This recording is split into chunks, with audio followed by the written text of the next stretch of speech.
Hello friends, welcome to Desilicious kitchen. Let's see how to make Lehsuni peanut bhindi. At the end of this video, you are going to wonder, इतना simple recipe, फिर कैसा tasty हो सकता है? But it's so delicious, you will enjoy this with rotis or hot dal and rice. Come, let's make it.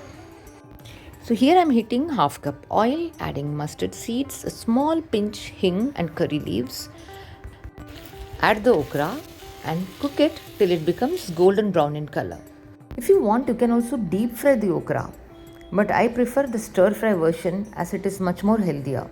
While the okra is getting cooked, to a mixer jar let's add garlic, red chilli powder, I've used Kashmiri red chilli powder, salt, cumin seeds or jeera, turmeric powder, grated coconut, a small piece tamarind, and blend it coarsely.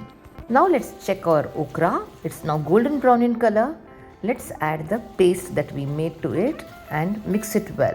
Adding the roasted peanuts. Give it a good mix and switch off the flame. If you like this video, press the like button, comment and give us your feedback. And if you haven't subscribed to the channel, consider subscribing to Desilicious Kitchen. Thank you so much for watching. See you soon. Bye.